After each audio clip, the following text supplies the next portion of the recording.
Goeienaand, good evening, fellow South Africans and citizens of the world. And what I have attached here is a huge, and believe me, this is a developing story about Joe Biden. Yeah, the presidential hopeful from the Democratic Party side. You will see how corrupt this man is. It's quite an extraordinary story. And in brief, what actually happens is that someone drops off a laptop computer that's not working properly at a computer shop, and then disappears. And the guy who's got the computer, who fixes it, tries to contact the person who brought it in, but can't get hold of them. So he starts snooping around on the hard drive. Oh, wow. What he finds on there is going to sink Joe Biden's presidential campaign. Believe me, he's gone. He's toast. Which means that they're going to have to find someone else to sit in his place at this late hour. I wonder who that might be. Hillary Clinton? Who also the Democrats got? I mean, Kamala Harris is a complete idiot. They can't put her forward. And you got the next presidential debate coming up in the next few days. That's going to be a cracker. All right, guys, here comes the video. Please remember to subscribe to be kept informed. Ring the bell for the updates. Please like this video. Please share this video. And above all, please stay safe. And remember that this development has a huge impact on South Africa because Trump is in the court of the minorities in South Africa. But first tonight, in what could be a watershed moment in the US election, this week the New York Post splashed with news of a trove of emails detailing Joe Biden's son's business dealings overseas.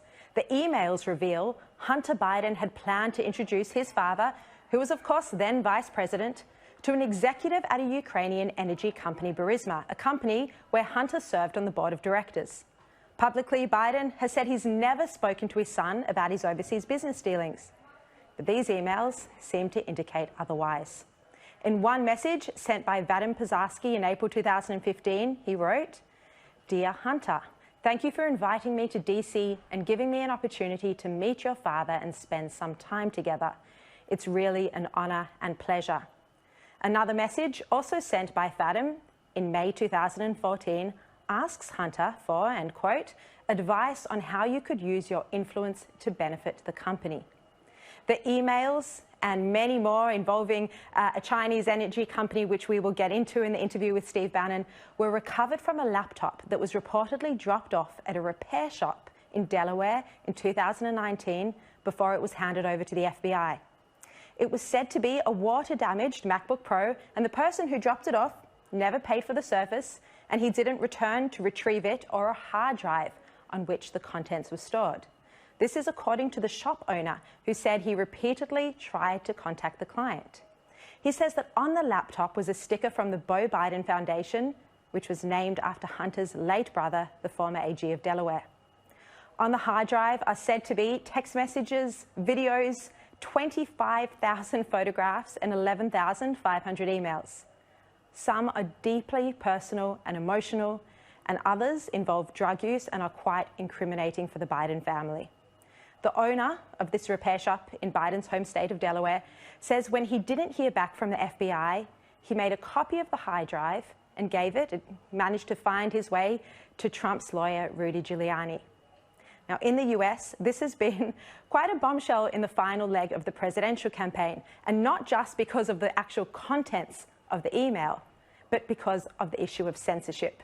Twitter has censored the New York Post story, claiming, with absolutely no proof, that the contents contained hacked material.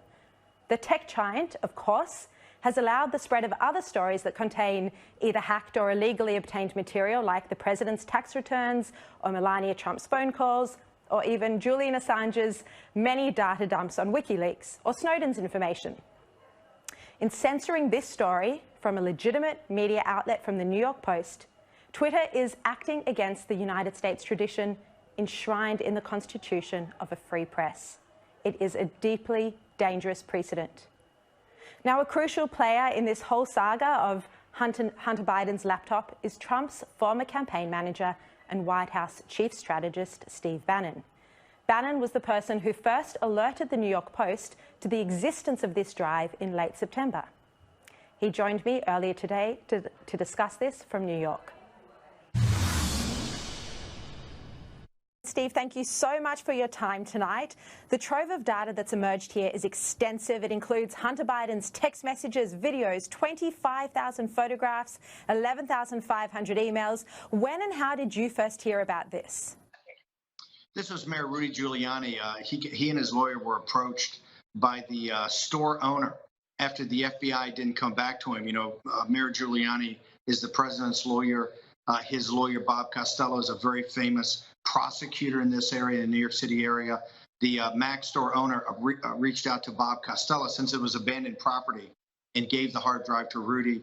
The mayor got me involved, as you know, Sherry, because of my interest and knowledge of the Chinese Communist Party. The many, many emails, many text messages talk about the deep financial relationship and broad financial relationship of the Biden family with the Chinese Communist Party. He brought me in for that, and then I was able to help strategize with him the best distribution and release mechanism about, you know, how to actually get this information out. So as people in Australia know, from all the infiltration that the Chinese Communist Party did into the elites in Australia through finance and through the political class, you're seeing the exact same playbook they ran in Australia as they're running in the United States with the Bidens. Joe Biden has lied about this for years, and it's pretty stunning, the information that's come off this hard drive. It's really shocked the United States. Well, when you first started going through this, what was your reaction to some of the information, and how long, when did you first get access to some of these emails? How long did you take going through it all? It's probably a couple months ago that we started. I think Rudy reached out to me in late August, I think it was, to start going through this. And I was pretty shocked. I was the head of the Government Accountability Institute. I was the chairman of Peter Schweizer's group of his investigative reporters. We did Clinton Cash. After Clinton Cash, to keep the team around, we started doing the research on secret empires. That was Peter's next book. And Peter focused on the Chinese Communist Party and its infiltration and financing of the American political class. That's really what started the whole Burisma thing, and really started, he found the $1.5 billion private equity partnership. So when I started going through these, what stunned me the most is how broad and deep with other CCP-controlled companies. The Bidens are in business, and I mean real business, where they're getting $10 million a year in finder's fees, plus 50% ownership of a joint venture, which is fully financed by a Chinese energy company. They get 50% of the equity, and of that, Joe Biden gets 10% right off the top. So what stunned me when I first started going through the emails is the breadth and depth of the involvement away from the $1.5 billion private equity fund he has already. And it was stunning. It was stunning, the greed. And when I look back over time, what really got me was how much Joe Biden's lied about this. I mean, Joe Biden has said categorically, my family has nothing to do, no financial relationships with China or the Chinese Communist Party. I think what we have here now, because we brought in a number of experts to look at this, we have a massive national security issue with Joe Biden and the people around him. I don't think Joe Biden today could get a security clearance. So I don't know how in 16 days he's going to stand and run for to be commander-in-chief of the United States. Just going to the detail of what the emails do show when it comes to the CCP influence on the Biden family. The New York Post has published emails showing that Hunter Biden pursued a lucrative deal, as you mentioned, involving China's largest energy company, the now bankrupt CEFC China Energy Company. And in one email, he said it would be interesting for me and my family, and he discussed remuneration packages. Why is this so significant? Remember, the Biden campaign has not questioned any of the emails here, none of it. So what shocked me the most was that the level of detail in the joint venture we're talking about, which is on a company that's already gone bankrupt, this China energy company, which was incredibly controversial. The chairman's missing. He's been taken in by CCP authorities. He's missing. A lot of people say he's dead. The signator, a guy named Patrick Ho, already went to federal prison in the United States, has been extradited to Hong Kong. So what stunned me was the open greed of the Bidens. What they asked for was $10 million a year in cash money for introductions, in addition to have a joint venture that the Chinese Communist Party would fully finance, and they would get the equity upside of it. So, and this could lead to tens of millions or hundreds of millions of dollars of profit. So it was the brazenness of the Bidens when I went through these emails. And, you know, Mayor Giuliani, who's seen a lot. Remember, Mayor Giuliani was the guy that used the RICO statute to put the Wall Street guys in prison, Mike Milken, Ivan Boesky. So he's seen financial white-collar crime, corruption before. I think it's safe to say that he was pretty stunned also. Look, another one of the emails, this was the first to be released by the New York Post, showed that Hunter Biden was trying to organise a dinner for his father, Joe Biden, who was, of course, then vice president, with executives from the Ukrainian energy company Burisma, where he was employed. And at the time, you know, we all know this already, Biden had threatened to withhold $1 billion in aid for Ukraine unless the top prosecutor, Viktor Shokin, was fired. And he was fired. Ukraine officials decided, you know, they made that call. They fired him in order to get the money. At the time, he was investigating Burisma. So, Steve, does this lead to the suggestion, do you think, that Biden may have corruptly used American foreign policy as leverage to enrich his family? I mean, that's the accusation that's emerged this week. I don't think there's any doubt about it. Remember, if for an American audience, Joe Biden has been adamant on the Burisma and the Ukraine. He did nothing. He'd never talked to his son. He didn't know anything about it. The stunning thing about these emails, and then actually the Biden camp admitting something, this is very important. The thing is about these emails is that Biden has basically said to the American people, I knew nothing about it.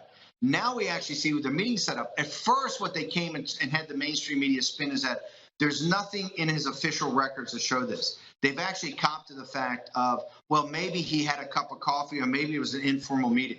So this is going to be, that sets the predicate that Joe Biden has lied consistently over the last couple of years to the American people. He lied on the debate stage with President Trump. What the Fox did, which was very interesting on that issue, but also on the Chinese, they actually went to the people on the emails and contacted them. What was so stunning is that they reported last night that one of the guys in the email said, absolutely, the meetings happened. This is not off of some Russia intelligence operation. That email's correct. The meeting's correct. And by the way, the 10% of the equity is Joe Biden. So you're starting to see other people come in here and validate this. It's pretty stunning. For the Australian audience, just remember one thing. Joe Biden for years has sat there categorically. My family has not participated in China or has any relationships with anything in China. That's all lies, all discredited. He has said the Burisma thing is all a lie. I don't know anything about it. He stood on a debate stage and spent 3 minutes fighting with President Trump and said it again. So the predicate's been set. Joe Biden's a liar, a stone cold liar. That's what these emails and this other information that's coming out right now show. Look, it is worth reiterating, and I know you just said it, but Hunter Biden's lawyer and Joe Biden's campaign team have not denied the legitimacy or the substance of these emails. They have issued no denials at all, no legal threats, nothing. And yet Twitter this week censored the New York Post story. And not only did they censor the story, but they suspended the accounts of people who were sharing the story. This is a legitimate story from a legitimate media outlet. You know, Steve, does this effectively end the American tradition of a free press, something that is actually in your Constitution? I think for every nation that is part of the Alliance of Liberty, we're in a crisis right now because of social media. Remember, let's go back on this. Number one, not only the Biden campaign has not come out and refuted any of the emails, not one. People on the email chain has come out and said those are actual emails. It's to me, and this actually happened, and that's fact. Okay, so we know that. In addition, we haven't released, but we've talked about. Hunter Biden's lawyer has come to us both with phone calls and with emails saying, "Hey, I've got to get the hard drive back." This is not some Russian intelligence operation. They admit it's their hard drive. So the mainstream media spins this. The issue about social media shutting it down, Twitter and Facebook, and by the way, the New York Post Twitter feed still shut down today. We're Saturday. We're late Saturday here in New York, where we're working away putting this thing together for tomorrow and Monday. It's still shut down. That newspaper was founded by Alexander Hamilton back in, I think, in the 18th century. It's a tabloid, but I think it's the third or fourth biggest paper in the country and a very respected paper as far as the reporting goes. And it's owned by Rupert Murdoch, who is, if not the most powerful media mogul in the United States, one of the most powerful, and certainly one of the most powerful in the world. So this is not a war room pandemic. right? Or this is not Sherry Markson. They are coming for the biggest guys in the world, and they just shut it down, and they're in your face about it. I have said that unless we break social media's hold on this today, over this weekend and early next week, the president's never going to get a fair election. They're going to take down everything that says the president wins. They're going to take down everything that says the president's leading. Jack Dorsey, Zuckerberg, and the guys at Google, to me, the Justice Department should go in and shut it down on Monday. If they don't shut it down, throw them in jail. They have taken free. These oligarchs in Silicon Valley are out of control. We don't have free speech in this country. They took down the White House press secretary the other day. They went right to the White House and took down the commander in chief of the armed forces of the United States because they deemed behind the screen that something was inaccurate. And what they said about being accurate is a stone cold lie. They said it was hacked material. Nobody said it's hacked material. This comes off a hard drive. It's absolutely absurd. The Biden campaign hasn't argued it's hacked. The lawyer for Hunter Biden has said it's hacked. We can show you in fact, the FBI and the smart people at the New York Post that work for Murdoch have it. It's not hacked. That's just a lie, and yet they took it down. This is a crisis because this shows the power they have to basically shut down conversation.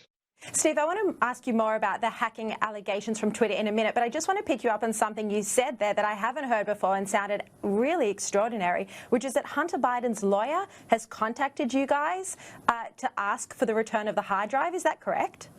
Yeah, we're breaking news here on your show. He actually, in a panic, called because Hunter, when he dropped it off, was drunk. There's like 2 or 3 of these shops in Wilmington.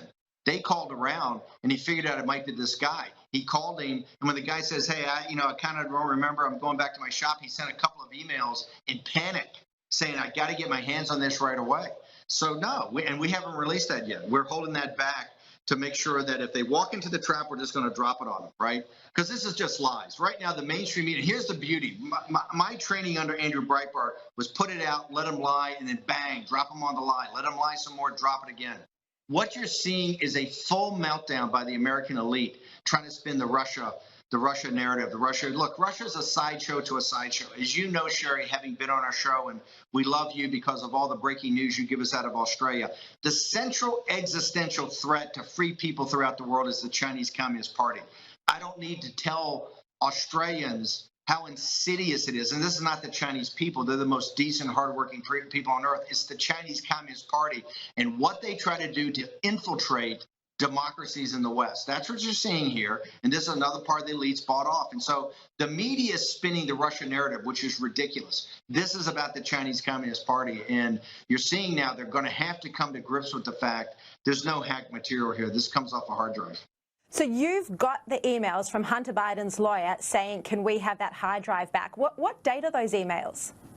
It's basically, I think it's Thursdays, the day that we were coming out with the first story in the New York Post. It might have been Wednesday. So it's the night before we came out with the first story. I think because the New York Post went to them for comment and said, hey, we've got these emails. And they saw the emails and they went, oh, my God, look what they've got. They have the real emails of us setting up these deals. They panicked. And when he panicked, what he did is started the call. I'm sure that Hunter, the Biden campaign I'm sure they lit Hunter up. Like, what happened here? How did these guys get your hard drive, get your computer? And this is when the lawyer started calling around, and this is when he sent the emails. We just kind of sat on it because said, we want them to go more into the Russia thing. We want the mainstream media because it just brings out what liars they are. We have the emails from the lawyer. If we need to release them, we'll release them. Look, Steve Bannon, other media outlets are refusing to report this story, and when they do report it, they're questioning, with no evidence for this, of course, they're questioning whether this was actually a hack of Hunter Biden's iCloud and the information was then uploaded to a laptop. They point to the fact that they say there's no metadata attached to the emails. When you first heard about this, when you were first contacted by Rudy Giuliani, did you think this was possible, that this might not be Hunter Biden's laptop? It could have been, a hack of his iCloud and then the data uploaded to the laptop by a foreign agent, which is what's being reported by the critics or the cynics of this. Did you consider that was a possibility? This is a stupid defense. Absolutely. We went through all that. And more importantly, a company owned by Rupert Murdoch The lawyers in the company went through this substantially. The technicians went through it substantially. They've got the metadata. That's all nonsense. That's a bunch of guys in MSNBC and CNN trying to be the Praetorian Guard for the Biden campaign. Of course, they saw the metadata. You think Rupert Murdoch's going to expose himself to lawsuits? And by the way, why hasn't the Biden campaign sued New York Post? Why haven't they sued him? Why haven't they tried to stop it? You know why? Because the countersuit that they would get in discovery would expose everything. The Biden campaign hasn't done anything here because they know those are the emails. We got it from the lawyer. It's a hard drive. It wasn't uploaded and any single email was dropped in here. Oh, the bad thing was really placed in here. That's nonsense. We've even seen that some Republicans have come out to question what they say is the unlikeliness of the repairman story, that Hunter Biden forgot to pick his laptops up from a repairman, and they say that the timing of this is all too convenient with Biden so far ahead in the polls. What's your response to this? Did you have early concerns about the fact that Hunter Biden might have forgotten to pick up water-damaged laptops from a repairman, and how did you satisfy yourself that this was what happened? Here's how I satisfy myself. His lawyer, Mesries from Chicago, one of the top lawyers in the country, emailed us and said, and we had the email. He called the repair shop. He sent us an email, or he sent the repair shop an email that he sent us right away saying, I got to get Hunter dropped these off. At the same day he talked about, he forgot to pick them up. I got to get them right away. What have you done with them? Right? That's an email. And a phone conversation he had at the repair shop. Everything about that's a lie. Okay? It's not like somebody's misreading. It's a lie. It's a lie. This repairman, when he didn't come back, it's abandoned property by law in Delaware if you don't come back in 90 days. He went to the FBI and gave them to the FBI. We got him much later. But the question for us is, why did the FBI not move on this immediately? When the FBI got it, two things would have happened. This was back in the fall or November, December of 2019. Number one, Donald Trump would have never been impeached. If you get the information out of his lab, there's no impeachment trial.